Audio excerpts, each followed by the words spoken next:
Hey, ladies and gentlemen, welcome to another episode of the Beyond Seven Figures podcast. It is with a great pleasure and honor that I introduce to you one of my favorite people on the planet.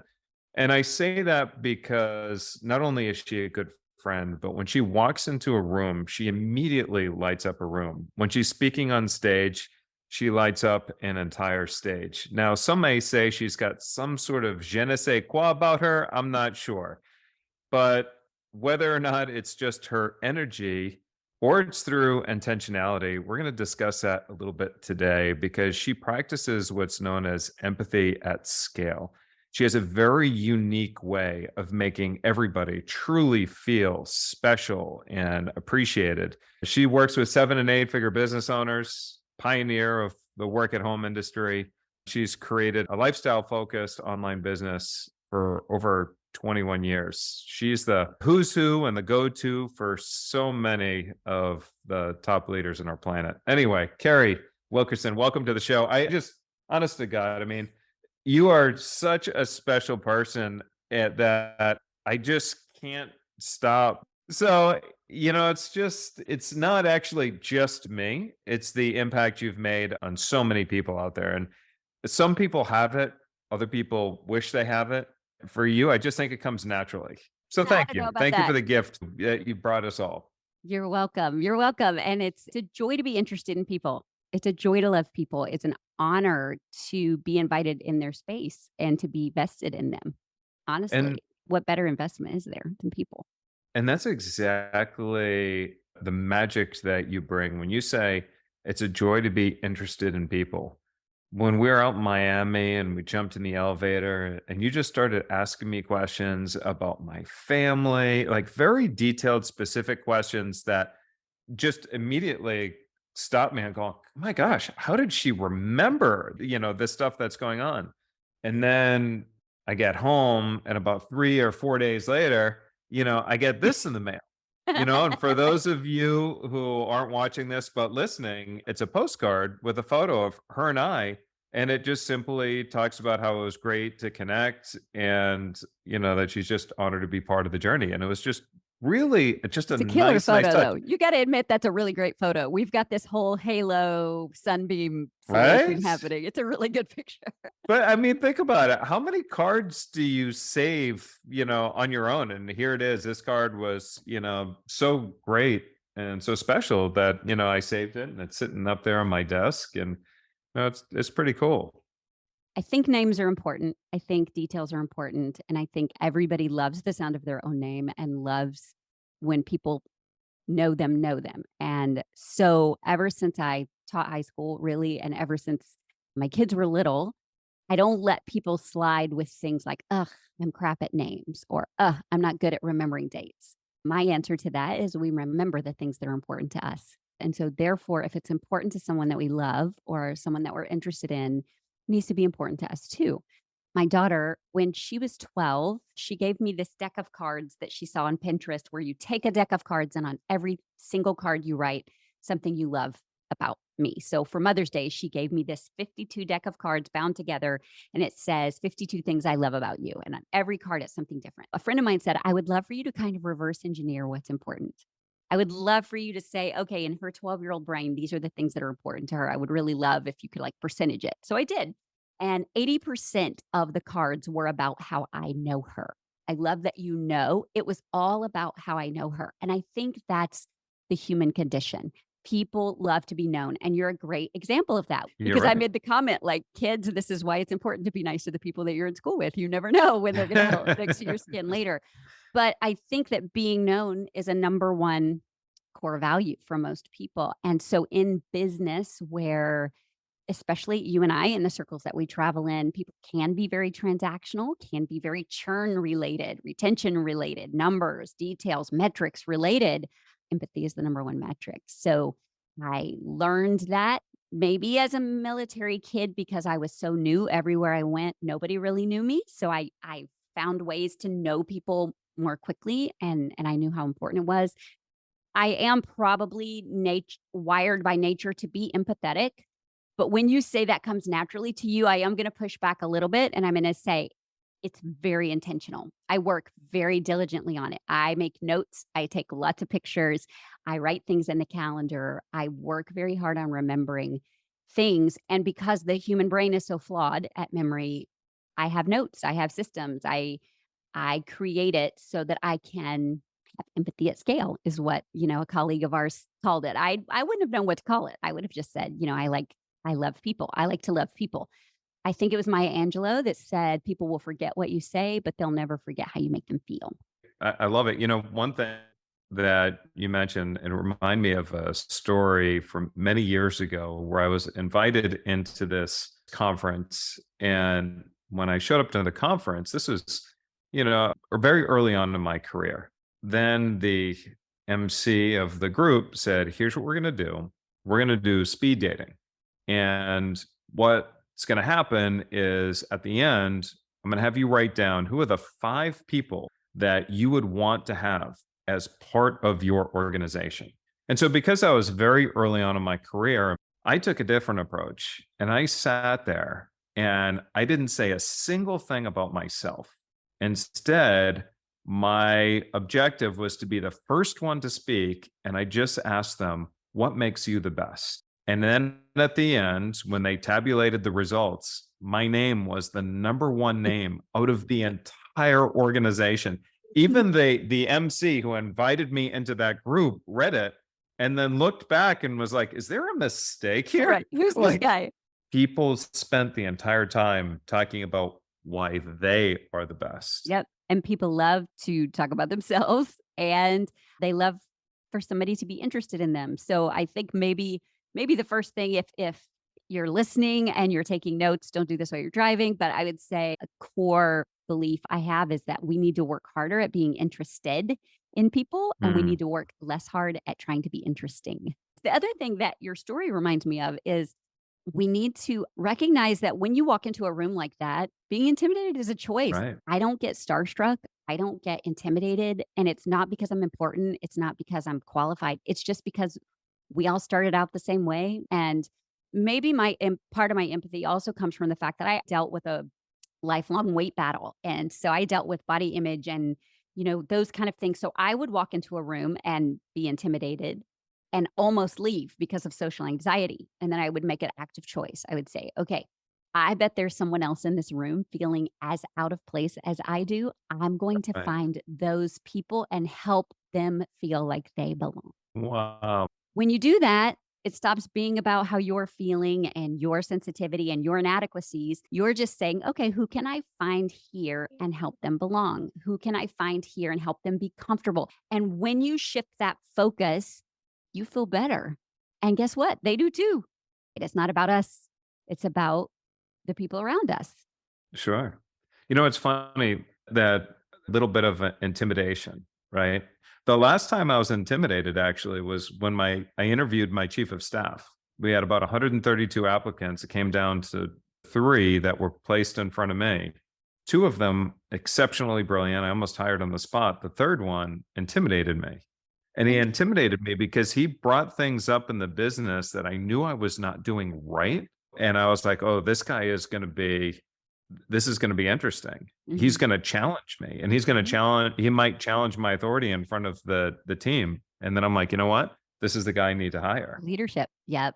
Yep. Good for you So because ego doesn't scale. But were you intimidated or were you challenged? And so I would say that intimidation is a little bit about our ego wanting to feel equal to the other people in the room.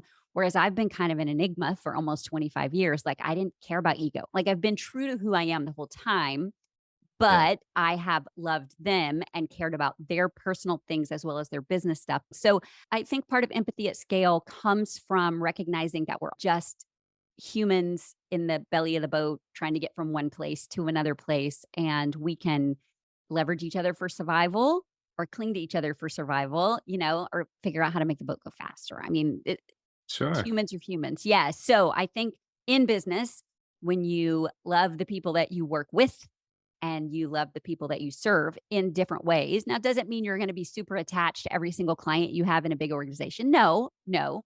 But there is a waterfall effect. You do need to love the people you're serving with and be connected to the people you're serving with so that they can then love and pour into the people, you know, down below. It's typically a reflection of leadership.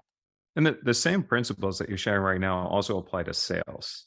Oh, When I sure. look at a rookie salesperson, they tend to spend more time talking and why their product is great and why they're the best and yada yada yada. When I look at a real seasoned professional, they spend a lot less time talking about their company and they spend a Yeah. lot more time asking questions to make sure they understand exactly what's going on with Yep. the prospect. Yep. And so how do we do that at scale? Well, I think we ask questions. I think we listen. I think we put systems in place to remember things or to prompt things. I think starting from the sales and marketing process, you know your people instead of making sure they know you. You establish them instead of establishing yourself. I think that's helpful. I think coming out of pandemic and so much screen burnout, I think we now have an expectation of looking into each other's eyes and seeing each other face to face. We would have a hard time doing Mhm. business now with people we didn't see. That's a new function of business. We used to do a lot of phone business, a lot of email business. Well, now we're used to face. And so empathy at scale might mean sending videos or short videos or even pre recorded videos so people can see your face and see you looking at them. I'm really big on eye contact. It's like right now, I don't look at the screen very much. I look at the camera a whole lot. Well, why is that? Because eye contact matters. And I do that in Mhm. person too. In person, I'm not the person looking over your head or looking around you. I'm the person looking you in the eye. And there's a power in that. Well, you do listen better when you have eye contact. So I think video, I think online presence. I don't think every meeting has to be a Zoom meeting, but I do think there has to be some kind of knowing there. I think your CRM needs fields for personal things. And unfortunately, I think some overhashed trainings from the past 20 and 30 years, like birthday's not enough anymore. So it needs to be other things like where do they live? What hobbies are they into? What's their new ink? What can you know about your people? How can you put that in your CRM to matter? Like you talked about the postcard I sent you. You know, contrary to what everybody might be thinking, I don't send that to everybody in my life, but to clients and connections that I make. I do take a lot of selfies when I'm at live events and places. That helps me remember. That helps me timestamp things. And then when I send it, people don't tend to throw away pictures of themselves. So not only does it help me remember, it helps me timestamp, but it helps you remember when I send it to you. I could send you a group photo of everybody that was at that event, and you might keep that, might not, but that I froze that conversation and that moment in time. I could tell you where we were standing in Miami when we took that picture and some of the things we were talking about because it really does help your neural pathways. Technology is working against us in so many ways with working memory and capacity. So I really work on things that help my brain function in a different way. And as such, I think it helps you too. It helps you remember. We might, and we don't need to on the podcast, but we could probably have a conversation and you might be hard pressed to remember 5 to 7 people from that event. A lot of people will take a picture and then text it to you later or put it on Facebook or whatever. And then it becomes part of a digital wasteland, right? But then I followed up. You can use all kinds of mailing services. I used to use send out cards. I use Postable. Some people would think that was probably too expensive. It doesn't matter as long as you use it. Like whichever the best one is the one that you use. The least friction that I have between taking the picture and getting it done is what's the best value for me. If I have to print it and then put it in an envelope and then write on it, it's just longer and longer. So I like to do smart Sure. systems. That's what lets it scale. So that's the empathy, but then scaling it. And then I have a record of who I sent what and when and how I want to keep, in touch with them. So there are some ways to do that. You can do that with videos. You can do video service. You can like Bonjoro or, some of those kind of things. You can do audios. So audio is Oh also, my if you gosh. can't do written, if you can't do video, audio is also a thing. You could use something like Hello Audio to do a client only type transmission or podcast.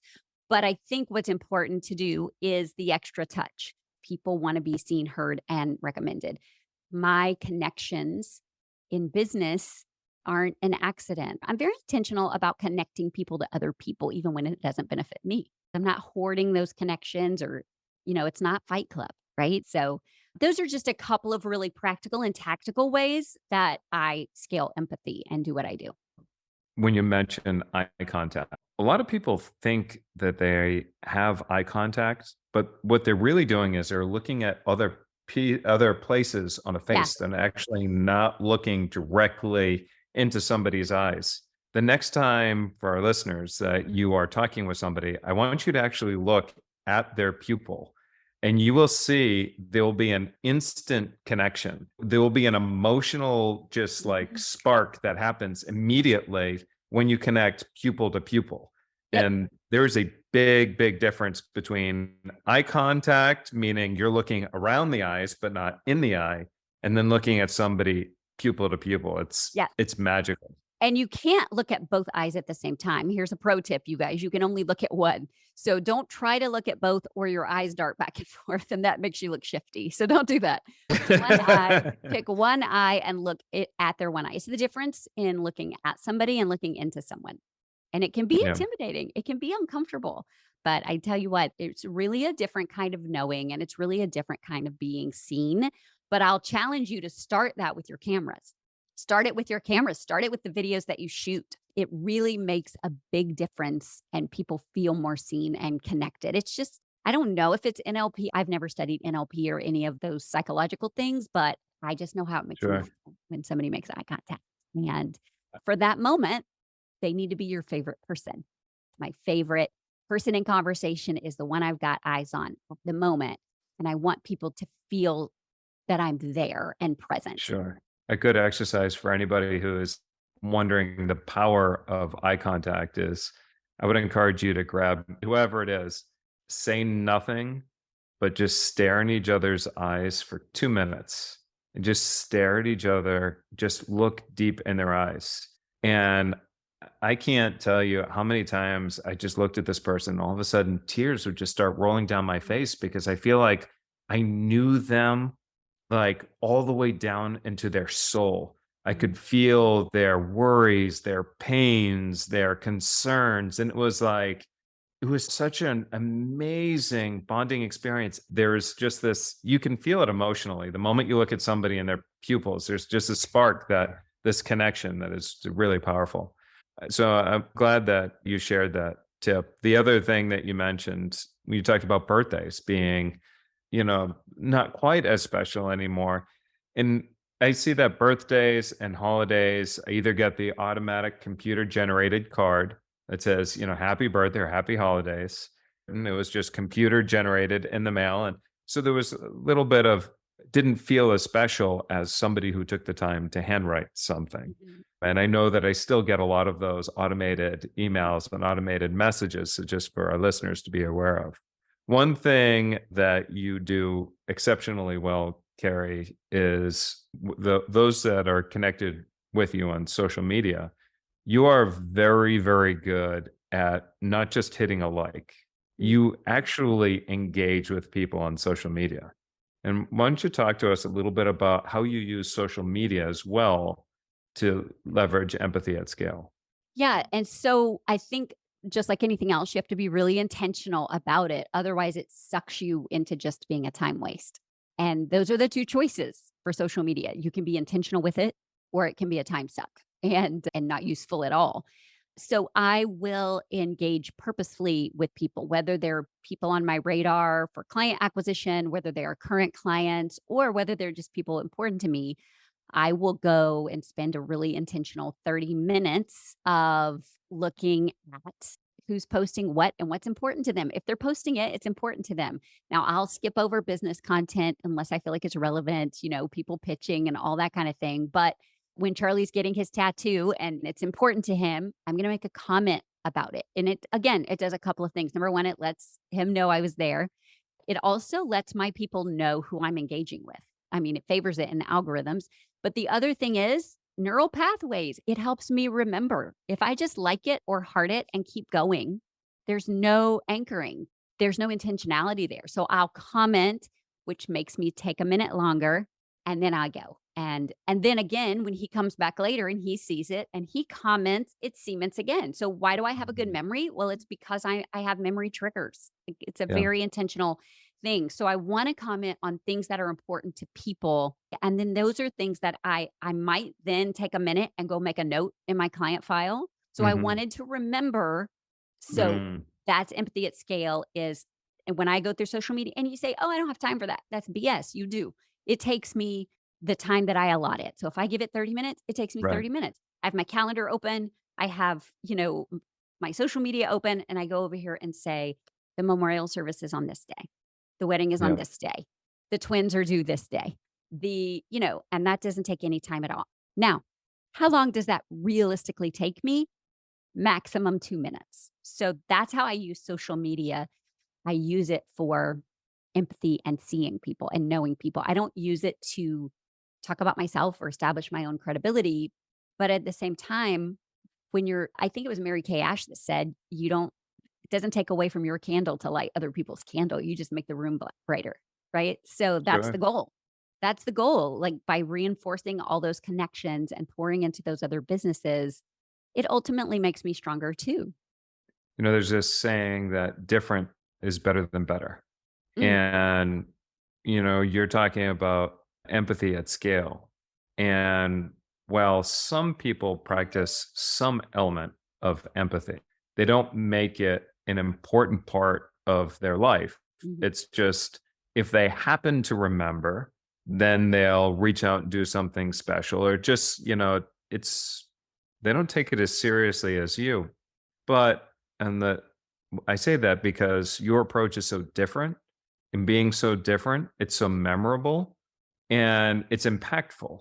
And I can only imagine for our listeners right now, if they practiced a little bit more empathy, not only would they see the results in their business and their personal life, there's also a personal benefit for practicing empathy that is also equally important is it makes you feel good when other people feel good and special and recognized and so forth. Hard to resent your business or resent your clients when you're actively attempting to love them or connect to them. It's one Mm, of my stances on discrimination or the they principle is what I call it. I tell my kids and my family, like when you refer to a people group by mhm. they as in another race or they as in another denomination, like I grew up with a lot of denominational discrimination, or they as in, you know, anytime you have a they, that means you've depersonalized people. Yeah, So when you can boil it down to a you and a me and have a face to face chat with them, know them. And once you know them, they stop being a them and they start having a name and they start mattering. And so I feel the same way about business when it's not them versus us, the owner, them, the client, when it's instead Fran or Judy or Karen or their actual names, then we can be more caring and concerning. Now, it doesn't mean we have to make a lot of exceptions, but I think it is important to remember that, okay, if I had a conversation with a colleague or someone this week who lost a parent or a spouse or is going through a divorce or a bankruptcy, and I can feel about that and I can sit in their skin for a minute, then I have to remember that there's likely my clients are going through the same thing. sure. Now, there's there's something about empathy too that I think it's worth bringing up, and I use an example, and there's a difference between empathy, sincere empathy versus insincere empathy. We'll call it that. Yeah. And I'm in Vegas a few years ago, and I like to get up early anyway. And time zone change, I Yeah. ended up getting up around 3 o'clock in the morning and going down to breakfast. And so I get in the elevator, and I'm in an elevator with a few women of the evening in this elevator, Working women. working women. And right off the bat, they start telling me, filling me with all these compliments and, oh, you're so great and you're so great. And I'm just sitting there going, oh my gosh, how long is this elevator ride going to go? Because I knew that the only reason why they were paying me all these compliments and being so nice and trying to seem so interested and whatnot is because they were looking for another client. And so it didn't work all that well. And we do see that in practical modern day business because, I'll get these gifts that will be sent to me. And while I do genuinely appreciate the gift, it means differently when I know that the gift is being sent to me with an expectation that I'm going to then do something for them. Yeah. It's a little bit disingenuous. The best form of, if you're going to send something is when there is no expectation of something that you're looking for, that it is just completely a genuine gift. Yep. And I know gifting is popular, and there's a few, well-known books and Books. people that Yeah. have spoken about gifting. And most of the gifting conversation is all about how I'll show you how to create this unique gift so that you can turn around and get all these clients and all that other jazz. And I have clients that have spent tens and tens of thousands of dollars on gifts and then wondering why it didn't work out.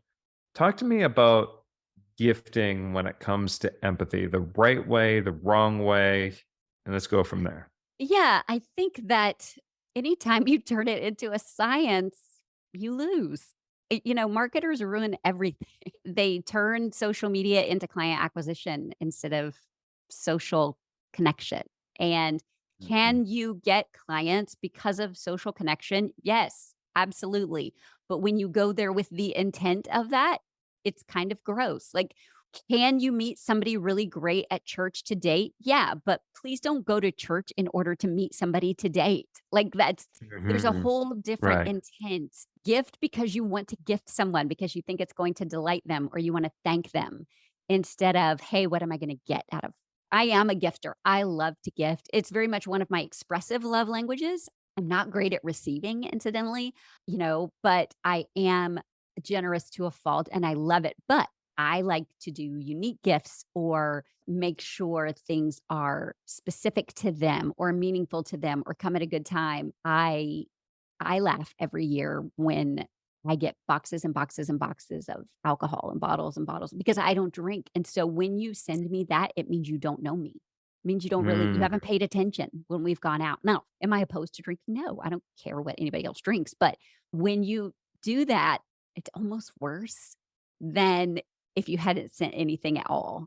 So when you send that to me, it feels weird or impersonal or uncaring more than Mm. if you send me like a gift certificate for a 6-pack of Diet Coke with a no or a Sonic gift card because you're like, okay, this is for your Diet Coke habit.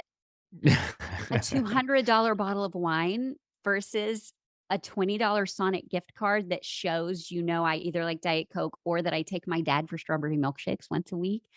And I use that as an example because a former client of mine sent me a Sonic gift card last summer and it made me cry because she wrote a note about, I wanted to send this for your Thursdays with your dad because I know how much he loves his Oh, strawberry milkshake.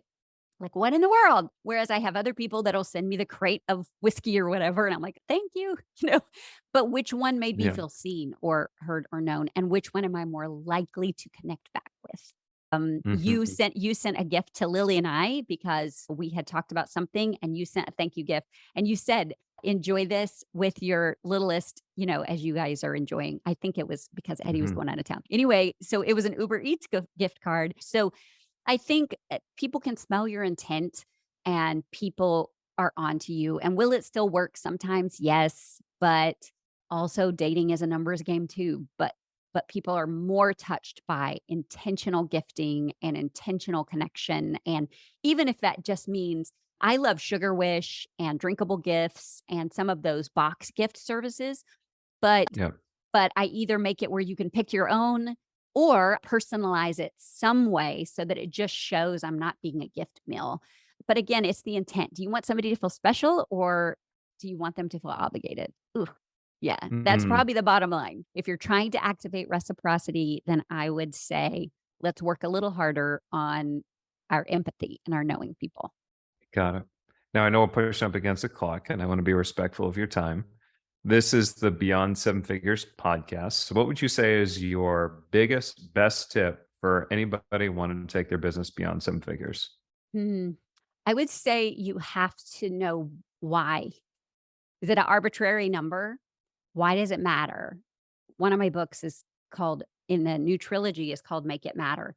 And it's because I think there are people that make $200,000 a year that have a really full and rich and meaningful life, more so than many people we know that are doing more than seven figures. And they probably have a more profitable life than some of the people beyond seven figures, except when you know what the why is. Why is seven figures important? What are my margins? Why does it matter? What cause is important to me? What change does it cause in my family's life? What does it enable me to do? If it's just an arbitrary number or a random goal or an ego-fed goal, then it doesn't matter, and don't do it, because the truth is Mhm. you're just gonna do business into debt, and you won't be able to hang Mm. on to it. So I would say first you have to make it matter. What does the money mean or the impact or the product numbers? Just don't make it about the commas because that's not meaningful. So I would say beyond seven figures is a great target, but the most important number is what you're keeping, the percentage for your family or the percentage for your paycheck. And too often we get caught in those ego driven revenue goals, and we're not making any money. We're not keeping any money. We're Mm. not paying our bills. I reject coaching clients all the time that apply to work with me. They may be 3 million and beyond, but they can't pay their bills. They're so Sure. razor's edge, and I just sometimes it'd just be simpler to be making 250 and knowing what you're keeping and knowing what's predictable. Right. So I would say make it matter, know why it matters. Worry more about the bottom line than the top line because that's what gives you sustainability and knowing what's next. But number 3, I'm also rereading The Psychology of Money right now. And the difference is, are you focused on more or are you focused on enough? And we have to know where our enough is. Does it mean we can't be driven? No, I'm one of the most driven people I know, but I'm driven in experience and time and freedom. And Yeah. I'm in a period of caretaking my parents as well as with my 4 kids who are in different stages of independence right now. And so for me, the top line, the beyond seven figures is not what it's about. It's about what the time it buys. That's pretty arbitrary. It's about the beyond. What does it make possible? Mm. Why does it matter? Who are the people that are invited into your life because of how your business grows? Who are the people you are working with? Who are the leaders that you're changing rooms with? That's that's the part that I would rather people focus on than the seven figures, quite honestly. It's powerful. Powerful. So, Carrie, if people want to learn more about you and connect with you and whatnot, where do we take them?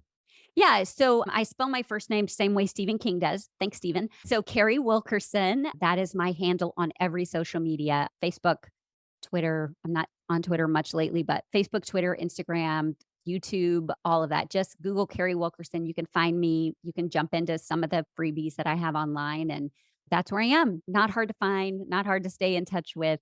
And you could also Google Carrie Wilkerson podcast. And I don't have my own podcast, but I do pop around to a lot of podcasts. So you can just binge to your heart's content if you haven't had enough yet. Awesome. All right, Carrie. Well, thank you so much for being a guest here in the Beyond Seven Figures podcast. For all our listeners looking for additional tips, strategies, and information for going beyond seven figures, also remember to check us out over at predictableprofits.com. Again, that's predictableprofits.com. This is Charles Gaudette with my good friend, Carrie Wilkerson. Be sure to look her up, follow her, all that other fun stuff. I will see you in another episode.